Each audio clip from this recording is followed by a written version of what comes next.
곽상도 전 민정수석 비서관, 이중희 전 민정비서관에 대한 직권 남용 권리 행사 방해 혐의 등에 대하여 신속하고 공정하게 수사할 것을 권고하였습니다.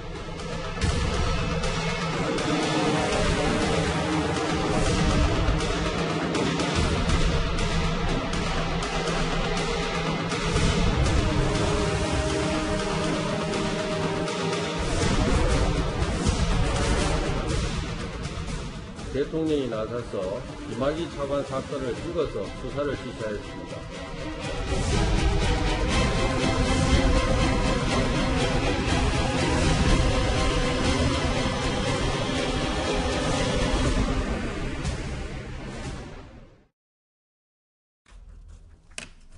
(64살의) 나이에 버스 티켓을 끊듯이 비행기 티켓을 끊고 심야 몰래 출국을 시도했던 김학의 전 법무부 차관이 결국 검찰의 강제 수사를 받게 됐습니다. 이른바 대여까지 내세워서 공항에 수상한 출국 시도를 시도했다가 도리어 부메랑이 되어서 자신에게 돌아온 셈이 됐습니다. 자, 그런데 이번 재수사에는 퍼즐이 하나씩 빠져 있습니다. 가장 첫 번째로 빠진 퍼즐, 바로 조응천 의원입니다. 곽상도 전 민정수석 비서관, 이중희 전 민정비서관에 대한 직권 남용 권리 행사 방해 혐의 등에 대하여 신속하고 공정하게 수사할 것을 권고하였습니다.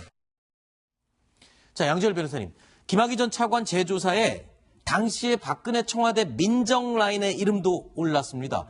자, 그러니까 누구를 왜 수사라는 건지 그 내용을 먼저 핵심을 정리를 해주시죠. 일단 곽상도 당시 민정수석 그리고 이중희 당시 민정비서관입니다. 두 사람에 대해서 재수사 공고 대상으로 지금 재수사 공고 대상으로 지금 삼았고요. 사실 직권남용 부분은 사실 엄격히 따져서 수사가 된 적이 없기 때문에 네. 재수사라기보다 이제 사건 전체를 들여다본다는 의미에서 재수사입니다. 네. 다만 저 부분에서 이제 조금 미묘하게 갈리는 부분이 뭐냐면 청와대가 김학의 전 차관에게 어떤 문제가 있다는 사실을 알면서도 임명을 강행을 했고 그 네. 임명 강행하게 된 배경에 이 두 사람이 있다라는 게 아니라 임명을 강행하고 난 뒤에 엿새 만에 낙마를 하지 않습니까? 자발적으로 사퇴를 해서 네. 사퇴한 이후에 경찰이 본격적으로 수사가 들어가니까 이게 정말로 그런 문제가 있어서 사퇴했다는 것을 덮기 위해서 네. 그 이후에 경찰에 대해서 압력을 행사한 게 아니냐라고 아하. 지금 과거사위원회는 보고 있는 겁니다. 아니, 근데 지금 글쎄요, 이 당시에 고위공직자 인사검증을 담당했던 조응천 의원, 당시에는 공직기강 비서관이었어요. 지금은 의원이지만.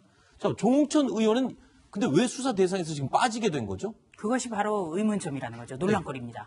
자, 박근혜 정부 출범 이후에 가장 힘이 센 비서관실이 바로 공직기강비서관실이었습니다. 네. 왜냐하면요, 공직기강비서관실에서 첫 번째는 고위공직자 인사검증을 총괄했습니다. 네. 보통은 민정비서관이라든지 노무현 정부, 지금 정부 같은 경우는 인사수석실 같이 하는데요.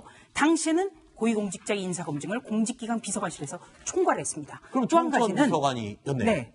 그리고 고위공직기강비서관실에서 한 것이 대통령 친인척 관리까지 했습니다. 네. 그렇기 때문에 굉장히 힘이 센 자리였어요. 네. 이것이 민정비서관실로 이관된 것은 2014년 12월, 그러니까 정윤회 문건 사건 이후에 공직기강비서관실의 업무 대부분이 민정비서관실로 옮겨집니다. 아하. 네.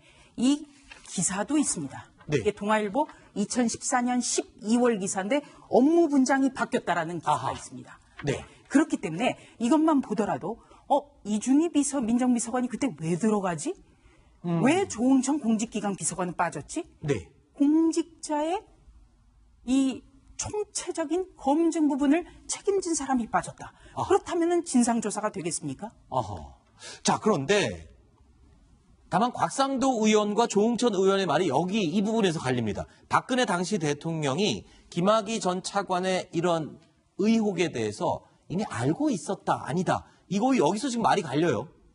그러니까 이제 지금 이 김학의 전 차관의 어떤 영상이 있지 않습니까? 네. 이런 내용을 이제 당시에 밑에서 보고할 때 이런 이야기들이 있다라고 이제 공직기강 비서관실에서 이제 보고를 했다는 거예요. 네. 이제 그러다니까 위에서 허태열 당시 이제 비서실장이 이제 대통령이 왜 있지도 않은 이야기를 자꾸 이렇게 보고를 하느냐라고 이제 이야기를 했다는 것이죠. 네. 이제 그러다 보니까 결국 이제 그 당시에 조응천 비서관 같은 경우는 대통령이 사실은 이제 김학의 전 차관을 실제로 임명하려고 하고 있고, 네. 더군다나 또 예전에 아마 김학의 전 차관의 아버지가 박정희 전 대통령하고 굉장히 좀 사이가 깊은 모양입니다. 네. 대령 출신인데 이제 그러다 보니까 또 그렇게 미리 이미 정해져 놓은 상황에서 그 자체를 하나의 어떤 음모라고 이제 봤다는 것이거든요. 네. 이제 그래서 이제 그게 문제가 생겼다는 것이고, 근데 당시 곽상도 당시 비서관도 비슷한 증언을 하고 있어요. 왜냐하면 당시에 문제가 있다는 것을 보고를 했는데 그것에 대해서 위에서 뭔가 이게 좀 문제가 왜 자꾸 이렇게 보고를 하느냐라고 이제 컴플레인을 했다라고 네. 주장하고 있는 상황입니다. 아하. 네. 컴퓨터 그래픽에서 가장 흥미로운 대목은 뭔지 아십니까? 뭐죠? 바로 곽상도 당시 청와대 민정수석 비서관, 현재 야당 의원이고요. 네. 조응천 당시 청와대 공직기강 비서관은 현재 여당 소속 의원입니다. 아하. 그런데 두 사람의 의견이 일치하는 겁니다. 네. 그러니까 당시에 김학의 법무차관이 임명된 직후에 동영상 문제가 계속 논란이 있었거든요. 네. 그래서 동영상이 실제로 존재하느냐 이것을 경찰에 물어봤는데 당시에는 경찰은 잘 모른다, 없다 이렇게 얘기를 했다는 겁니다. 네. 그리고 김학의 법무차관 임명 직후에 갑자기 동영상 문제가 나왔다. 경찰이 그래서 뒤통수를 친 거다. 뒤통수를 친 거다. 아하. 두 사람의 의견이 일치해요. 그런데 네. 한 사람은 재조사 대상에 포함됐고 한 네. 사람은 빠졌기 때문에 이 부분 역시 논란거리입니다. 당시에 김학의 전 법무부 차관의 임명 이후에 이 성접대, 별장 성접대 동영상 파문이 아주 시끄러웠습니다. 그야말로 김학의 정국이라고 이름을 붙여도 될 정도였잖아요.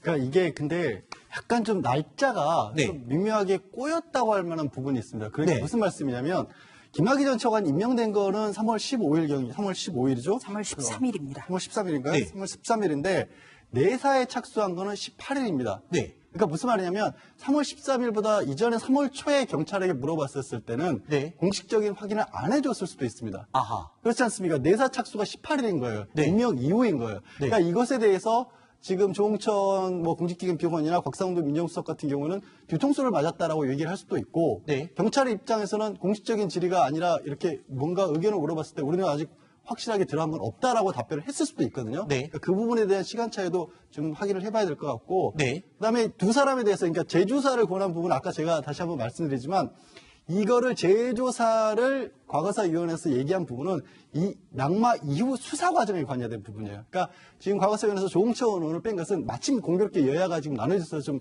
정치적인 쟁점이 되는 건 분명한데 조응천 의원이 관여한 부분이 그 이후에는 진술상 파악한 게 없다라는 거예요. 아하. 그래서 그 전에 인사 검증을 한 사람이 검증 과정에는 있지만 그 이후에 수사 과정 과정에는 외압에는 아직은 진술이 나온 게 없다라는 거예요. 아하. 아직은이라는 전제를 달았습니다. 그러니까 지금 논란이 되는 부분은 그 이후에 수사 외압에 대한 문제를 쟁점으로 하기 때문에 그 전에 인사 검증을 담당했던 조응천 의원이 빠지는 것은 어떻게 보면 순서적으로 당연하다. 그렇게 말씀하시는 거죠. 과거사위원회에서는 그렇게 얘기하는 거고 네. 다만 이제 정치적으로 봤을 때는 그렇다 하더라도 책임 소재가 인사검증 담당관이었기 때문에 네. 조응천 의원도 당연히 포함시켜야 된다라는 말씀을 하실 수가 있죠. 네. 제가 바로 저 점 때문에 네. 2013년 3월 13일부터 3월 22일까지 오늘 동아일보 기사를 다 찾아봤습니다. 네. 그런데 흥미로운 거는 3월 22일자 동아일보 기사가 뭐라고 돼 있냐면 김학의 차관에 대한 동영상 문제에 대해서 경찰이 사실 여부를 제대로 확인하지 않았다. 이에 책임을 물어서 경찰청 경무국장 등을 경질한다. 이렇게 발표가 돼 있습니다. 네. 자, 곽상도 의원을 향한 직권 남용 그리고 수사 외압 의혹이 불거지는 것도 바로 이 지점이 되는 것 같습니다. 당시 수사를 담당했던 경찰관들은 굉장히 압박을 느꼈다. 굉장히 부담스러웠다. 이렇게 진술을 했다죠. 그렇죠. 청와대의 민정수석이 사실은 경찰에다가 여러 가지 이 문제에 대해서 왜냐하면 아마 민정수석 입장에서 보면 아까 쭉 이제 이야기를 하셨지만 네. 이게 사실은 처음에는 알아봤더니 처음에 그런 게 없다라고 이야기를 하다가 뒤늦게 이제 어떤 면에서 뒤통수를 맞은 경우 아니겠습니까? 네. 그러니까 뭔가 경찰에 문제가 있다라고 판단을 하고 아마 여러 가지 압력을 행사를 했던 그런 정황이 있는데 이제 경찰 입장에서 보면 아니 우리는 수사를 제대로 했는데 이것에 대해서 너무나 압력이 있고 좌천되고 등등을 했기 때문에 이걸 뭔가 굉장히 압박을 넣겠다라고 이야기를 하는 것이죠. 그러니까 관점의 차이에 따라서 만약에 민정수석 입장에서 보면 당시에 경찰을 통관하는 민정비서관도 있었지 않습니까? 그 입장에서 보면 아니 경찰이 이거 뭔가 장난을 치는 거 아닌가? 네. 이런 이제 의문을 가지고 아하. 경찰을 접근한 것이고 경찰 입장에서는 우리가 처음에는 이게 지금 완전하지 않는 상황에서 보고를 했는데 뒤늦게 이제 보니까 동영상이 이제 구체적인 게 나왔고 네. 하다 보니까 수사를 했는데 이걸 압력을 넣는 것으로 이제 판단했다는 것이거든요. 네. 그 부분은 이제 이번에 과거사위에서 조사를 하라라고 이야기를 한 것입니다. 그런데 조수임 부장이 당시에 이 사건과 관련해서 청와대 측으로부터 직접 전화 한 통을 받았던 일화가 있어요. 그 내용이 또 그 직후에 기사화되기도 했고요. 어떤 내용이었죠? 네. 이 김학의 전 법무부 차관이 임명된 날짜는 2013년 3월 13일이었습니다. 네. 그런데 임명된 다음 날인가요?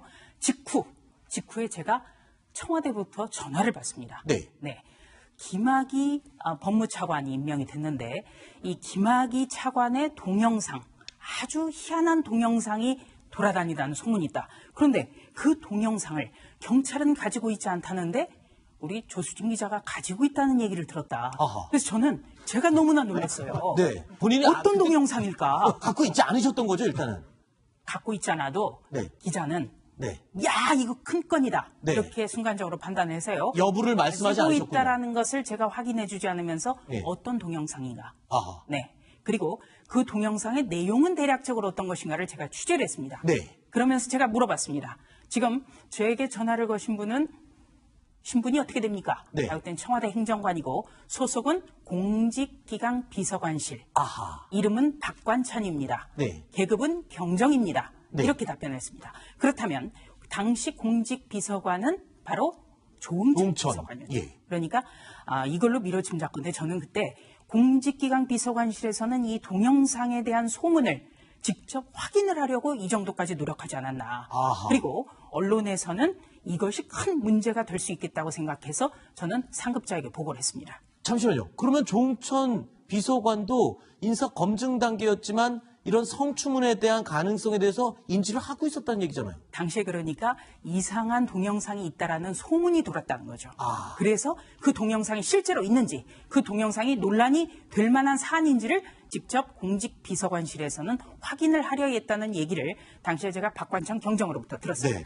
그러니까 실제로 그래서 이 보고서를 써서 네. 올린 것이죠. 아하. 이 당시에 조응천 비서관 입장에서는 네. 이런 게 있다고 하니까 네. 박근혜 전 대통령은 무슨 소리야? 그 자꾸 음해하는 이야기 쓰지 마라. 아하. 그래서 이제 그때부터 사실 어떤 면에서 보면 조금씩의 갈등이 있었고 그래서 박관천 경정이 나중에 한 이야기는 이 인사가 바로 최순실 인사였다. 아하. 이렇게까지 또 이야기를 하는 겁니다. 다시 말하면 지금 당시 청와대 민정라인에서도 임명 이후에 이 추문의 실체를 제대로 이제 파악을 했고 그 다음에 수사 외압이 아니라 문책성 인사로 이런 조치를 취했다. 이런 얘기도 그럼 가능한 거 아닌가요, 조수임 부장? 자, 그렇다면 3월 13일에 김학의 차관이 임명이 됐어요. 네. 이때 이런 추문에 대해서 물어보니까 사실이 아니라고 했다는 거죠. 네. 그렇다면 엿새 후에 왜 그만뒀을까요? 아하. 바로 이런 내용을 사실을 확인을 해보니까 이런 게 있다라고 했기 때문에 네. 아마도 그만두지 않았을까 예. 싶고요. 또 한 가지는 2013년 3월 22일 제가 동아일보 기사를 조금 전에도 소개를 해드렸습니다만 여기 보면 경찰이 김학의 내사 보도 이것과 관련해서 대통령이 뒤늦게 알고 경로를 했다. 네. 그리고 허위 보고의 책임을 물어서 수사국장 등을 좌천시켰다. 이것이 2013년 3월 22일자 동아일보입니다. 그게 바로 아까 보여주셨던 그 기사. 그렇습니다. 왜 경찰들이 경질이 됐었는지 그 이야기의 배경이 됐군요. 자, 김학의 전 차관의 임명 당시 상황에는 이처럼 아주 복잡한, 글쎄요, 잘 이해가 되셨는지 모르겠습니다만 이렇게 복잡한 시각들이 오고 가고 있습니다. 재수사 대상에 포함된 이 곽상도 의원이 보복성 표적 수사라고 콕 집어서 반발하고 있는 것도 바로 이 때문인 것 같습니다. 의혹을 제기한 국회의원에 대해 대통령이 나서서 김학의 차관 사건을 찍어서 수사를 지시하였습니다. 대통령이 위법한 수사 지시로 표적 수사에 나서고 딸 가족의 해외 이주 의혹에 대해 답변하는 대신 보복에 나서고 있습니다. 장평론가님, 그러니까 지금 곽상도 의원이 보복이라고 주장하는 데는 또 한 가지 이유가 있습니다. 그러니까 앞서 말씀드린 것처럼 조응천 의원은 대상에서 빠졌고, 그리고 본인은 최근에 문재인 대통령의 딸 가족과 관련된 의혹을 제기했기 때문에 그에 대한 보복이다, 이렇게 지금 주장을 하고 있는 거죠. 최근에 곽상도 의원이 줄기차게 딸 문다혜 씨 관련된 해외 의주 의혹을 제기하고 있고요. 네.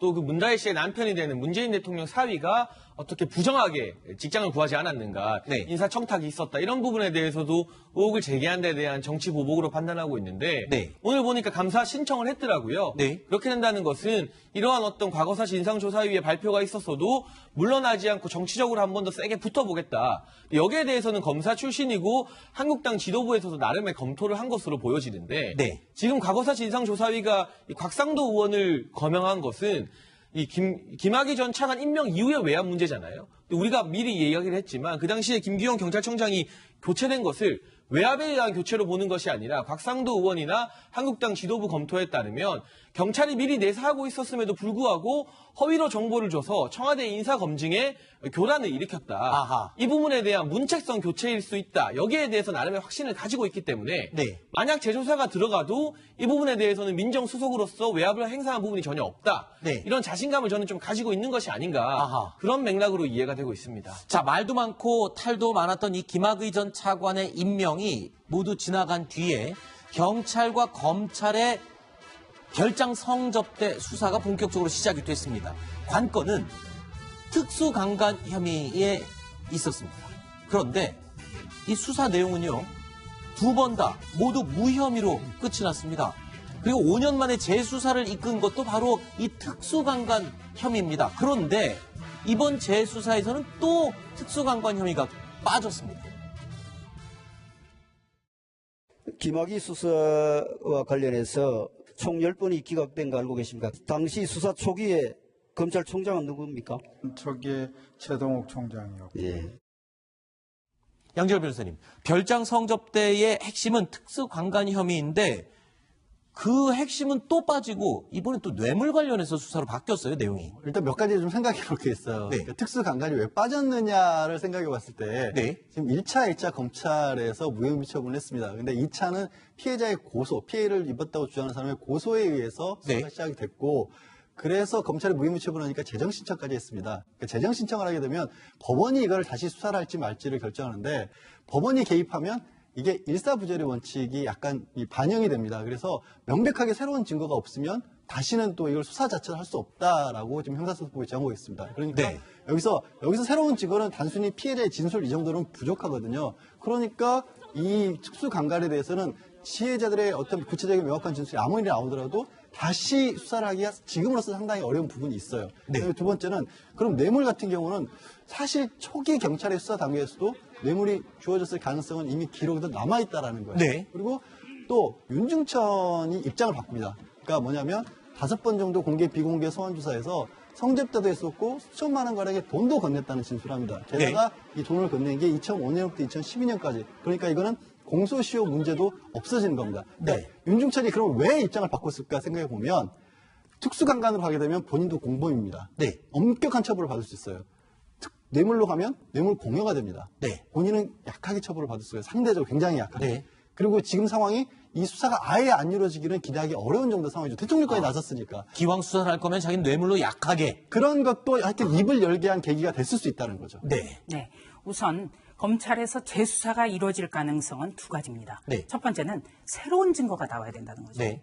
가령 특수강간이라고 보면 지금 이번에 빠졌고 재심에서도 기각이 됐지만 정말 그럴 만한 정황이 새롭게 나오는 것. 그러니까 피해자의 증언 같은 것을 말씀하시는 건가요? 증언 정도가 아니라 증거가 있어요. 아하. 네, 그런 경우라든지 공소시효가 명백하게 남아있는 경우 네. 재수가 가능합니다. 네. 그런데 이 사건은 이거 좀 희미하고요. 네. 그리고 두 번째는 피해자가 있기 때문에 대통령 말씀대로 재수사를 해야 된다. 네. 그렇다면 그 100번 양보해서 재수사가 이루어진다 칩시다. 그렇다면 당시의 검찰 수사의 총책임자는 검찰총장이죠. 최동욱 검찰총장. 예. 그런데 수사 책임자는 쏙 빠졌어요.